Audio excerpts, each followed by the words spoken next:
ಆತ್ಮೀಯರೇ, ಕೃತಿವೃತ್ತಿ ವಾಹಿನಿಗೆ ಸುಸ್ವಾಗತ.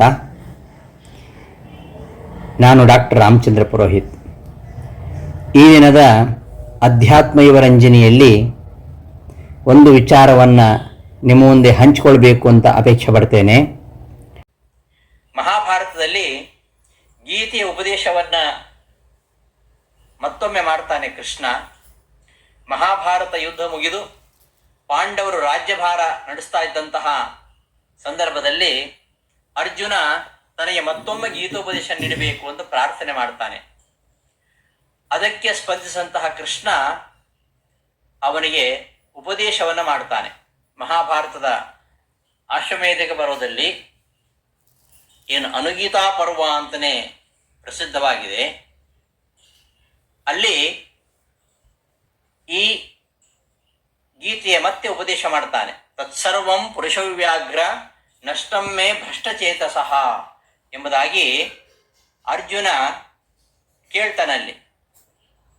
ನನ್ನ ಬುದ್ಧಿ ರಣಾಂಗಣದಲ್ಲಿ ವಿಚಿತ್ರವಾಗಿತ್ತು, ಆಗ ನೀನೆಲ್ಲ ಉಪದೇಶ ಮಾಡಿದ್ದೀಯ,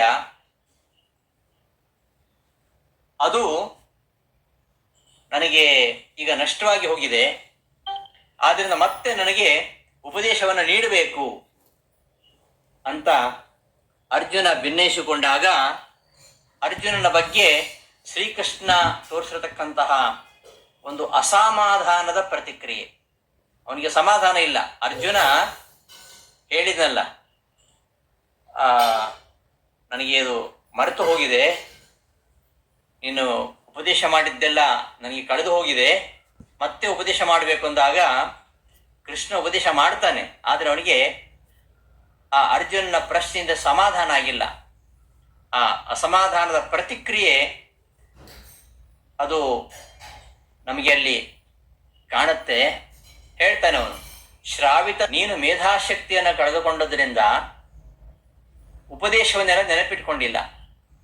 ಈ ವಿಚಾರ, ನಾನು ಮಾಡಿದ ಉಪದೇಶವನ್ನು ನೀನು ಮರೆತಿದ್ದೀಯಲ್ಲ, ಇದು ನನಗೆ ಅತ್ಯಂತ ಅಪ್ರಿಯವಾಯಿತು.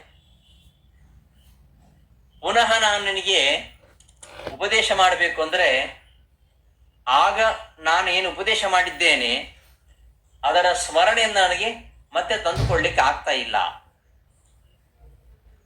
ಕೃಷ್ಣನಿಗೆ ಹಾಗೇನು ಆಗುವುದಿಲ್ಲ. ಅವ ನಿತ್ಯ ಜ್ಞಾನ ಸ್ವರೂಪಿ, ಅವನಿಗೆ ಮರೆವು ಎಂಬುದು ಇಲ್ಲ.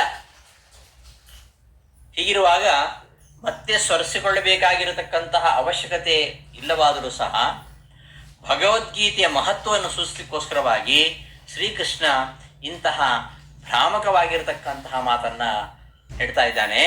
ನೂನಂ ಅಶ್ರದ್ಧಾನೋಸಿ ದುರ್ಮೇಧಾಸಿ ಪಾಂಡವ ನಚ ಶಕ್ಯಂ ಪುನರ್ವಕ್ತುಂ ಅಶೇಷೇಣ ಧನಂಜಯ ಅಂತ ಹೇಳ್ತಾನೆ.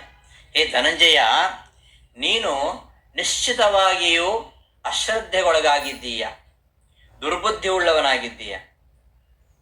ರಣಾಂಗಣದಲ್ಲಿ ಅಷ್ಟೆಲ್ಲ ನಾನು ಸಮಗ್ರವಾಗಿ ಉಪದೇಶ ಮಾಡಿದ್ದೇನೆ, ಅದನ್ನು ಮತ್ತೆ ಸಮಗ್ರವಾಗಿ ನನಗೆ ಹೇಳಲಿಕ್ಕೆ ನನಗೆ ಸಾಧ್ಯ ಇಲ್ಲ. ಕೃಷ್ಣನಿಗೆ ಅದೆಲ್ಲ ಉಪದೇಶವನ್ನು ಮಾಡಲಿಕ್ಕೆ ಸಾಧ್ಯ ಇಲ್ಲ ಅಂತ ಅರ್ಥ ಅಲ್ಲ. ಕರ್ತುಂ ಅಕರ್ತುಂ ಅನ್ಯಥಾ ಕರ್ತುಂ ಚ ಸಮರ್ಥ. ಏನನ್ನೂ ಮಾಡಲಿಕ್ಕೆ ಸಮರ್ಥನಾದವನು, ಏನನ್ನು ಬೇಕಾದರೂ ಮಾಡಲು ಸಮರ್ಥನಾದವನು ಎಂಬ ಹೆಗ್ಗಳಿಕೆಗೆ ಪಾತ್ರನಾದವ ಅವ ವಾಗ್ವಿದಾಂವರ.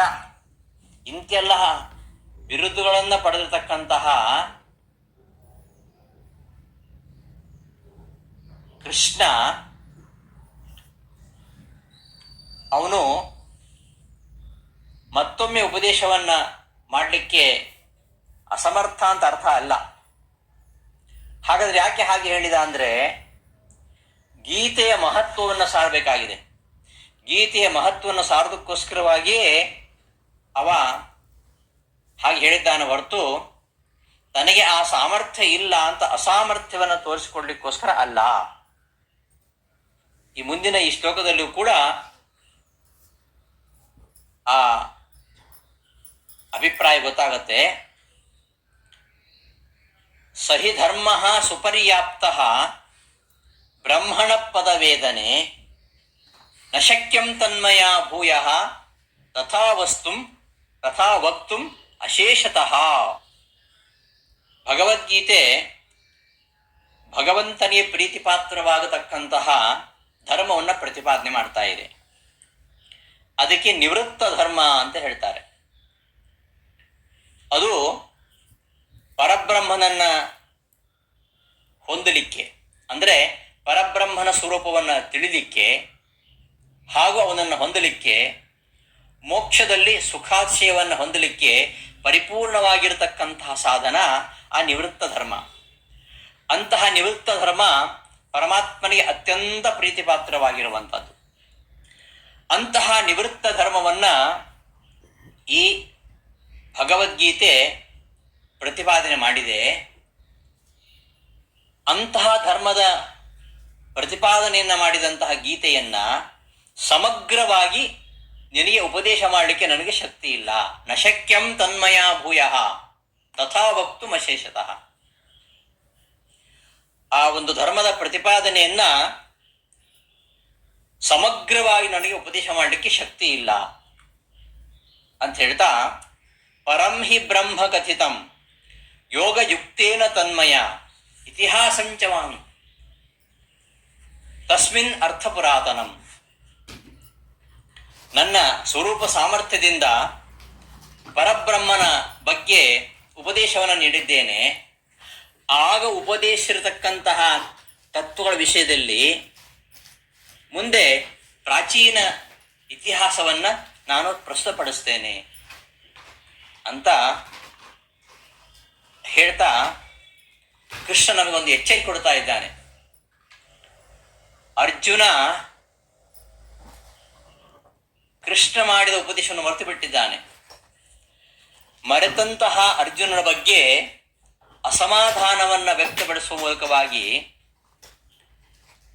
ಕೃಷ್ಣ ನಮಗೊಂದು ಎಚ್ಚರಿಕೆ ಕೊಡ್ತಾ ಇದ್ದಾನೆ. ಒಂದು ನಮಗೆ ಕೊಡ್ತಕ್ಕಂತಹ ಎಚ್ಚರಿಕೆ, ಮತ್ತೊಂದು ಗೀತೋಪದೇಶದ ಮಹತ್ವ ಎಷ್ಟು ಎಂಬುದು ಸೂಚಿಸ್ತಾ ಇದ್ದಾನೆ. ಈ ಗೀತೆಯ ಸಂದೇಶವನ್ನು ತಿಳಿದರೂ ನೆನಪಿಟ್ಟುಕೊಳ್ಳದೆ ಇರತಕ್ಕಂತಹ ವ್ಯಕ್ತಿಗಳ ಬಗ್ಗೆ ನನಗೆ ಸಮಾಧಾನ ಇಲ್ಲ. ಆದ್ದರಿಂದ ಪರಮಾತ್ಮನಿಗೆ ಪ್ರಿಯವಾಗಬೇಕಾದರೆ ಅವನ ಉಪದೇಶವನ್ನು, ಅವನ ಸಂದೇಶವನ್ನು ತಿಳಿದುಕೊಂಡು ಅದನ್ನು ಚೆನ್ನಾಗಿ ನೆನಪಿಟ್ಟುಕೊಳ್ಬೇಕು. ಇಲ್ಲದೆ ಹೋದರೆ ಅವನಿಗೆ ಅಸಮಾಧಾನ ಆಗತ್ತೆ ಎಂಬ ವಿಚಾರವನ್ನು ಭಗವದ್ಗೀತೆಯ ಉಪಸಂಹಾರ ಸಂದರ್ಭದಲ್ಲಿ, ಅನುಗೀತೆಯ ಉಪಕ್ರಮದ ಸಂದರ್ಭದಲ್ಲಿ ಶ್ರೀಕೃಷ್ಣ ಗೀತೆ ಬಗ್ಗೆ ಹೇಳತಕ್ಕಂತಹ ಮಾತುಗಳನ್ನು ನಾವು ಗಮನಿಸಿದಾಗ ಕೃಷ್ಣನಿಗೆ ತುಂಬ ಪ್ರೀತಿ ಪಾತ್ರವಾದ್ದು ಯಾವುದು ಅಂದರೆ ಭಗವದ್ಗೀತೆ ಅವನಿಗೆ ಅತ್ಯಂತ ಪ್ರೀತಿ ಪಾತ್ರವಾಗಿರುವಂಥದ್ದು. ಆದ್ದರಿಂದ ಅವನಿಗೆ ಅತ್ಯಂತ ಪ್ರೀತಿ ಪಾತ್ರವಾಗಿರತಕ್ಕಂತಹ ಗೀತೆಯ ಶ್ರವಣಾದಿಗಳನ್ನು ನಾವು ನಡೆಸಬೇಕು. ಅಂತಹ ಗೀತೆಯ ಶ್ರವಣಾದಿಗಳನ್ನು ಯಾರು ನಡೆಸುವುದಿಲ್ಲವೋ ಅವರ ಬಗ್ಗೆ ಅವನಿಗೆ ತೀವ್ರ ಅಸಮಾಧಾನ ಇರ್ತದೆ. ಆದ್ದರಿಂದ ಆ ಭಗವಂತನ ಸಾನ್ನಿಧ್ಯದ ಪ್ರಾಪ್ತಿಗೋಸ್ಕರವಾಗಿ, ಭಗವಂತನ ಅನುಗ್ರಹಕ್ಕೋಸ್ಕರವಾಗಿ